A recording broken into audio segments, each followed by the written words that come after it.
नमस्कार दोस्तों। हम आज के इस सीरीज़ में पॉलिटी के कुछ महत्वपूर्ण प्रश्नों के बारे में जानेंगे जो कि हमारे बहुत सारे एग्ज़ाम के पॉइंट ऑफ व्यू से अति महत्वपूर्ण है। हमारा पहला क्वेश्चन है, पद से इस्तीफा देने वाले प्रथम भारतीय प्रधानमंत्री कौन थे?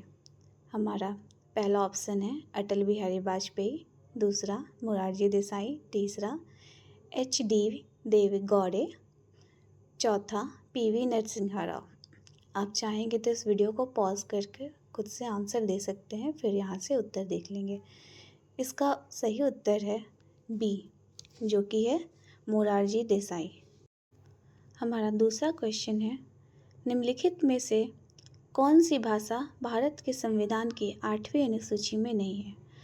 जिसका पहला ऑप्शन है डोगरी, दूसरा राजस्थानी, तीसरा सिंधी और चौथा मणिपुरी। इसका सही उत्तर है ऑप्शन नंबर बी, राजस्थानी। हमारा तीसरा प्रश्न है, सभी केंद्र शासित प्रदेश भारत के राष्ट्रपति के अधीन है। यह राष्ट्रपति की निम्नलिखित में से किस शक्ति के अंतर्गत आता है? हमारा पहला ऑप्शन है कार्यकारी और प्रशासनिक शक्तियाँ, दूसरा है विधायी शक्तियाँ, तीसरा है आपातकालीन शक्तियाँ और चौथा है न्यायिक शक्तियाँ। सही जवाब देने का प्रयास करेंगे आप लोग।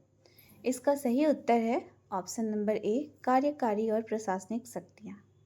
हमारा चौथा क्वेश्चन है, भारत के राष्ट्रपति की वित्तीय शक्तियों के संबंध में निम्नलिखित में से कौन सा कथन गलत है?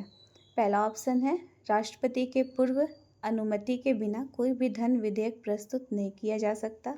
दूसरा ऑप्शन है राष्ट्रपति बजट तैयार करता है। तीसरा ऑप्शन है राष्ट्रपति प्रत्येक 5 वर्ष में वित्त आयोग की नियुक्ति करता है। चौथा ऑप्शन है उपरोक्त में से कोई नहीं। आइए इसका हम सही जवाब जानते हैं। इसका सही जवाब है राष्ट्रपति बजट तैयार करता है, ऑप्शन नंबर बी। अब हम हमारे 5वें प्रश्न पर आते हैं। हमारा 5वां प्रश्न है, निम्नलिखित में से कौन नगर पंचायत में शामिल है? हमारा पहला ऑप्शन है केवल अधिसूचित क्षेत्र समिति, दूसरा ऑप्शन है केवल नगर क्षेत्र समिति, तीसरा ऑप्शन है अधिसूचित क्षेत्र समिति और नगर क्षेत्र समिति दोनों, या फिर चौथा उपरोक्त में से कोई। इसका सही जवाब होगा ऑप्शन नंबर सी, अधिसूचित क्षेत्र समिति और नगर क्षेत्र समिति। आइए हम प्रश्न नंबर 6 देखते हैं क्या है। हमारा 6ठा नंबर प्रश्न है, भारतीय संविधान के 44वें संशोधन द्वारा निम्नलिखित में से कौन सा मौलिक अधिकार छीन लिया गया? हमारा पहला ऑप्शन है ए, संघ बनाने का अधिकार, दूसरा ऑप्शन है बी, संपत्ति का अधिकार, तीसरा ऑप्शन है सी, शोषण के विरुद्ध अधिकार, या फिर चौथा वाक्य और अभिव्यक्ति। काफ़ी आसान सा जवाब है इसका। हमारा दूसरा नंबर आंसर होगा संपत्ति का अधिकार। आइए हम क्वेश्चन नंबर, हमारा प्रश्न नंबर 7 है, अनुच्छेद 352 के संबंध में निम्नलिखित में से कौन सा कथन सही नहीं है? हमारा पहला नंबर ऑप्शन है, यदि युद्ध या बाहरी आक्रमण के कारण राष्ट्रीय आपातकाल की घोषणा की जाती है तो इसका जम्मू और कश्मीर तक स्वतः विस्तार हो जाता है। दूसरा नंबर ऑप्शन है, यदि सशस्त्र विद्रोह के आधार पर राष्ट्रीय आपातकाल की घोषणा की जाती है तो इसका जम्मू और कश्मीर तक स्वतः विस्तार नहीं होता है। तीसरा नंबर ऑप्शन है, यदि सशस्त्र विद्रोह के आधार पर राष्ट्रीय आपातकाल की घोषणा की जाती है तो इसका जम्मू और कश्मीर तक स्वतः विस्तार हो जाता है, या फिर ऑप्शन नंबर डी, उपरोक्त में से कोई नहीं। आइए इसका सही जवाब जानते हैं, ऑप्शन नंबर सी, जो कि है, यदि सशस्त्र विद्रोह के आधार पर राष्ट्रीय आपातकाल की घोषणा की जाती है तो इसका जम्मू और कश्मीर तक स्वतः विस्तार हो जाता है। आइए प्रश्न नंबर 8 देखते हैं क्या है। किस संविधान संशोधन ने भारत में बच्चों को शिक्षा का अधिकार दिया? हमारा ऑप्शन नंबर ए है 86वां संविधान, 90वां, 91वां या फिर 97वां। तो इसका सही आंसर है आंसर नंबर ए, 86वां संविधान संशोधन।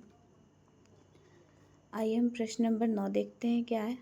आर्थिक और सामाजिक नियोजन निम्नलिखित में से किसके अंतर्गत आता है? पहला संघ सूची, दूसरा राज्य सूची, तीसरा समवर्ती सूची या फिर चौथा उपरोक्त में से कोई नहीं। इसका सही जवाब होगा ऑप्शन नंबर सी, समवर्ती सूची। हमारा आज का प्रश्न नंबर 10 है, भाग 4 अनुच्छेद 36 से 51 के अंतर्गत निम्नलिखित में से किस अनुच्छेद में राज्य नीति के निर्देश सिद्धांत शामिल हैं, जिनमें गांधीवादी सिद्धांत का दायरा शामिल है? हमारा पहला ऑप्शन है अनुच्छेद 40, 43, 44। हमारा दूसरा ऑप्शन है अनुच्छेद 40, 47, 48। तीसरा केवल अनुच्छेद 47 या फिर चौथा अनुच्छेद 50। तो हमारा प्रश्न 10 का सही उत्तर है अनुच्छेद 40, 47, 48, ऑप्शन नंबर बी। आइए हम क्वेश्चन 11 देखते हैं क्या है। संविधान के किस संशोधन ने आईसीएस अधिकारी के विशेषाधिकार को समाप्त कर दिया और संसद को उनकी सेवा शर्तें निर्धारित करने का अधिकार दिया? पहला नंबर हमारा ऑप्शन है 28वां संविधान अधिनियम 1972 या फिर दूसरा 24वां संशोधन अधिनियम 1971, तीसरा 29वां संशोधन अधिनियम 1972 या फिर ऑप्शन नंबर डी 26वां संशोधन अधिनियम 1971। आइए इसका सही जवाब जानते हैं। सही जवाब होगा ऑप्शन नंबर ए 28वां संशोधन अधिनियम 1972। हमारा प्रश्न नंबर 12 है, निम्नलिखित में से कौन सी समिति 3 स्तरीय पंचायती राज प्रणाली की सिफारिश करने के लिए जानी जाती है, जिसमें जिला स्तर पर जिला परिषद, ब्लॉक, तहसील, तालुका स्तर पर पंचायत समिति और गांव स्तर पर ग्राम पंचायत शामिल है? हमारा पहला ऑप्शन है बलवंत राय मेहता समिति, दूसरा ऑप्शन है अशोक मेहता समिति, तीसरा ऑप्शन है जीविका राय समिति या फिर चौथा सरकारिया आयोग। बहुत आसान सा जवाब है इसका। इसका पहला नंबर आंसर होगा ऑप्शन ए, सही उत्तर होगा बलवंत राय मेहता समिति। आइए क्वेश्चन नंबर 13 देखते हैं क्या है। भारतीय संविधान का अनुच्छेद 20 एक महत्वपूर्ण मौलिक अधिकार है क्योंकि यह अपराधों के लिए दोष सिद्धि के संबंध में सुरक्षा प्रदान करता है। निम्नलिखित में से कौन सा अनुच्छेद 20 के अंतर्गत सुरक्षा प्रदान नहीं करता है? पहला है पूर्वव्यापी कानून, दूसरा दोहरा खतरा, तीसरा आत्मदोष सिद्धि के विरुद्ध निषेध या फिर चौथा 24 घंटे के भीतर मजिस्ट्रेट के समक्ष पेश किए जाने का अधिकार। तो इसका सही उत्तर है ऑप्शन नंबर डी, जो कि है 24 घंटे के भीतर मजिस्ट्रेट के समक्ष पेश किए जाने का अधिकार। हमारा प्रश्न नंबर 14 है, किस भारतीय राज्य में लोकसभा में अनुसूचित जनजातियों के लिए सबसे अधिक सीटें आरक्षित है? पहला है मध्य प्रदेश, दूसरा राजस्थान, तीसरा आंध्र प्रदेश या फिर चौथा गुजरात। तो इसका सही जवाब जानेंगे क्या है। इसका सही जवाब है option number A, Madhya Pradesh. हमारा 15 नंबर क्वेश्चन है, निम्नलिखित में से कौन सा कथन भारत के संघीय विधानमंडल और संसद में सही अंतर करता है? पहला नंबर ऑप्शन है संघीय विधानमंडल में लोकसभा और राज्यसभा शामिल है, संसद में लोकसभा, राज्यसभा और राष्ट्रपति शामिल है। दूसरा नंबर ऑप्शन है संघीय विधानमंडल में केवल लोकसभा शामिल है, संसद में लोकसभा और राज्यसभा शामिल है। ऑप्शन नंबर सी संघीय विधानमंडल में लोकसभा, राज्यसभा और राष्ट्रपति शामिल है, संसद में लोकसभा और राज्यसभा शामिल है। या फिर ऑप्शन डी दोनों में कोई अंतर नहीं है। तो हमारा सही उत्तर होगा ऑप्शन नंबर डी, दोनों में कोई अंतर नहीं है। हमारा प्रश्न नंबर 16 है, धर्मनिरपेक्षता का क्या अर्थ है? ऑप्शन नंबर ए राज्य सभी धर्मों को संरक्षण देता है, ऑप्शन नंबर बी राज्य का अपना धर्म होता है, ऑप्शन सी राज्य का कोई आधिकारिक धर्म नहीं होता और नागरिक किसी भी धर्म या आस्था का पालन करने के लिए स्वतंत्र है, डी राज्य के आधिकारिक धर्म होता है और वह अन्य सभी धर्मों के प्रति सम्मान प्रदर्शन करता है। तो हमारा सही आंसर होगा, आइए जानते हैं सही आंसर क्या है। तो ऑप्शन नंबर सी हमारा सही होगा, जो कि है राज्य का कोई आधिकारिक धर्म नहीं होता और नागरिक किसी भी धर्म या आस्था का पालन करने के लिए स्वतंत्र होता है। हमारा 17वां प्रश्न है, अगस्त 1932 में सांप्रदायिक पुरस्कार की घोषणा किसने की? पहला नंबर ऑप्शन है लॉर्ड माउंटबेटन, दूसरा लॉर्ड इरविन, तीसरा मैकडोनाल्ड और या फिर चौथा क्लेमेंट एटली। ये काफ़ी आसान क्वेश्चन है, इसका आप जवाब देने का कोशिश करेंगे। तो इसका सही जवाब है McDonald. Option number question number 18 पे अब हम आते हैं। हमारा 18वां क्वेश्चन है, निम्नलिखित में से कौन संविधान सभा की महिला सदस्य नहीं थी? पहला दक्षिणायनी वेलायुधन, दूसरा बेगम एजाज रसूल, तीसरा लीला रॉय, चौथा नल्ली सेन गुप्ता। इसका सही उत्तर होगा Nellie Sen Gupta. Option number D. Question number 19 पर आते हैं। संविधान के भागों और उनके संबंधित संशोधन में से कौन सा मेल सही नहीं है? पहला भाग 12 संघ और राज्य के बीच संबंध, दूसरा भाग 18 आपातकालीन प्रावधान, तीसरा भाग 20 संविधान में संशोधन या फिर चौथा भाग 21 अस्थायी संक्रमणकालीन और विशेष प्रावधान। इसका आंसर देने का कोशिश करेंगे आप। इसका सही आंसर होगा भाग 12 संघ और राज्यों के बीच संबंध, जो कि ऑप्शन नंबर ए है। हमारा प्रश्न 20 है, भाग 3 का निम्नलिखित में से कौन सा अनुच्छेद भिन्न श्रेणी का है?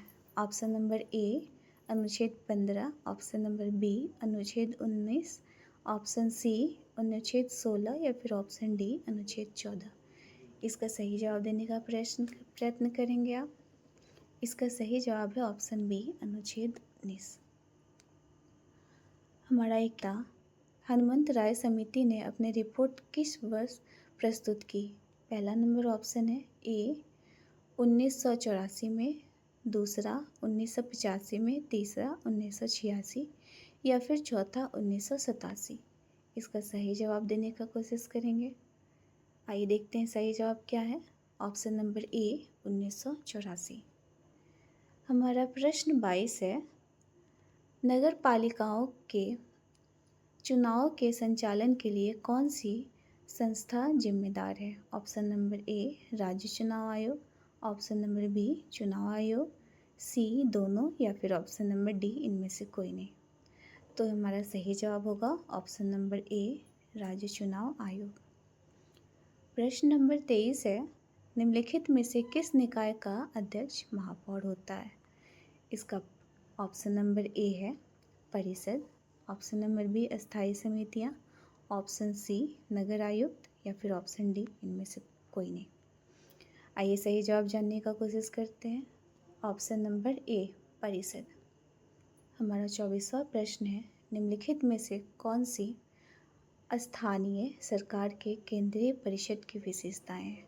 ऑप्शन नंबर ए यह एक सलाहकार निकाय है, ऑप्शन नंबर बी इसमें भारत सरकार के प्रधानमंत्री शामिल होते हैं, ऑप्शन सी इसमें राज्यों के राज्यपाल शामिल होते हैं या फिर ऑप्शन डी उपरोक्त में से कोई नहीं। इसका सही जवाब होगा ऑप्शन ए यह एक सलाहकार निकाय है। आइए हम प्रश्न 25 देखते हैं, जो कि हमारे सीरीज का आखिरी प्रश्न है। हमारा 25वां प्रश्न है, राज्य सूचना आयोग का गठन किस वर्ष किया गया था? पहला नंबर ऑप्शन है ए 2000, बी 2005, सी 2010 या फिर डी 2015। आइए इसका सही जवाब जानने की कोशिश करते हैं। सही जवाब होगा ऑप्शन नंबर बी। तो ये थी हमारी आज की सीरीज़ की 25 क्वेश्चन, जो कि आपके एग्ज़ाम के पॉइंट ऑफ व्यू से बहुत महत्वपूर्ण। कैसा लगा आपको हमारा क्वेश्चन, आप कमेंट में बताइएगा।